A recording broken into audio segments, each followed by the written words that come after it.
আজকে নতুন বাংলাদেশ পাওয়ার পরে যখন ওনাকে ইনভাইট করা হলো, তখন আমাদের পার্শ্ববর্তী দাদারা গা জ্বলা শুরু হয়েছে।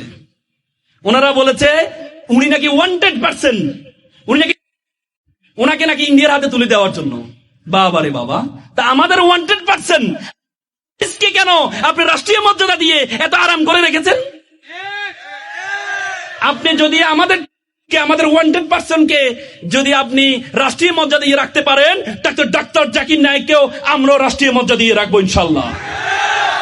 মনে রাখবা, এই পৃথিবীর ইতিহাসে যারা এই কোরআনের কথা বলেছে, ধর্মের কথা বলেছে, তারা লাঞ্ছিত অপমানিত হয়েছে। তোমরা আমাদের পার্শ্ববর্তী রাষ্ট্রের দিকে তাকাও। এই মোদী সরকার যখন প্রথম আসে, ডাক্তার জাকির নায়েক তিনি একজন স্কলার ছিলেন, তিনি বিভিন্ন ধর্মের থেকে পড়াশোনা করেছেন, বিভিন্ন ধর্মের আলোচনা করেন, কিন্তু পরবর্তীতে তাকে বলা হয় তিনি উগ্রতা ছড়াচ্ছেন, তিনি ধর্মীয় অবমাননা করছেন। এই জন্য তার যে পিস টিভি ছিল সেটিকে নিষিদ্ধ করা হয়েছিল, নিষিদ্ধ করে তাকে দেশ থেকে বের করে দেওয়া হয়েছিল, হয় নাই?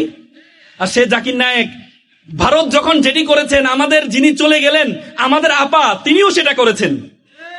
তিনি আমাদের পিস টিভি, পিস স্কুল যেগুলো ছিল সেগুলোকে নিষিদ্ধ করেছেন, এবং ডাক্তার জাকির নায়েককে বাংলাদেশে আসার জন্য উনি বাধা প্রদান করেছেন, বাংলাদেশও নিষিদ্ধ করেছিলেন। আজকে নতুন বাংলাদেশ পাওয়ার পরে যখন ওনাকে ইনভাইট করা হলো, তখন আমাদের পার্শ্ববর্তী দাদারা গা জ্বলা শুরু হয়েছে। ওনারা বলেছে উনি নাকি ওয়ান্টেড পারসন, ওনাকে নাকি ইন্ডিয়ার হাতে তুলে দেওয়ার জন্য। বাবা রে বাবা, তা আমাদের ওয়ান্টেড পারসন আমাদের কেন আপনি রাষ্ট্রীয় মর্যাদা দিয়ে এত আরাম করে রেখেছেন? আপনি যদি আমাদের ওয়ান্টেড পারসনকে যদি আপনি রাষ্ট্রীয় মর্যাদা দিয়ে রাখতে পারেন, ডাক্তার জাকির নায়েককেও আমরা রাষ্ট্রীয় মর্যাদা দিয়ে রাখবো ইনশাল্লাহ।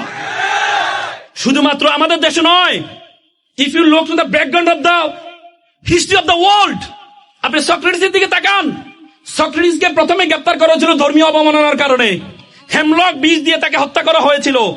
গ্যালিলিওর দিকে তাকান, গ্যালিলিওকে ধর্মীয় অবমাননার কারণে গ্যালিলিও একটা থিওরি দিয়েছিলেন। বাইবেলে যে থিওরিতে বলা হয়, বাইবেলে বলা হয়েছে যে পৃথিবীর চারপাশে নাকি সূর্য প্রদক্ষিণ করে, যেহেতু দেখা যায় সূর্য একবার উঠে একবার নামে, বাইবেলে বলেছে, কারণ বাইবেলের অংশটা তারা তৈরি করেছে। গ্যালিলিও প্রথম বলেছেন 1662 সালে, তিনি বলেছেন না, সূর্যের চারদিকে পৃথিবী প্রদক্ষিণ করে। এটা বলার কারণে উনি নাকি ধর্মকে অবমাননা করেছেন, এই জন্য ওনাকে গ্রেপ্তার করেছেন। গ্রেপ্তার করে পরবর্তীতে মেডিকেল ক্লিনিকের মধ্যে যাবজ্জীবন কারাদণ্ড দিয়ে আল্লামা দেলাওয়ার হোসেন সাঈদীর মতো উনাকেও জেলে হত্যা করা হয়েছে। কিছুদিন আগে 1992 সালে ভ্যাটিকান সিটি, যেটা একমাত্র পোপ, একমাত্র ক্যাথলিক খ্রিস্টানদের একমাত্র রাষ্ট্র, পৃথিবীর ছিদ্রায়িত রাষ্ট্র ভ্যাটিকান সিটি, সে ভ্যাটিকান সিটির পোপ বলেছে গ্যালিলিওকে যে আমরা হত্যা করেছি এটা আমাদের জন্য ভুল ছিল, গ্যালিলিও সত্য ছিল। এবং উনার বই অ্যাস্টরি মেসেঞ্জার, সেই বইটা নিষিদ্ধ করেছিল। সেই বইটা সবার জন্য উন্মুক্ত করে ওনাকে রাষ্ট্রীয় মর্যাদায় সম্মানিত করা হয়েছে।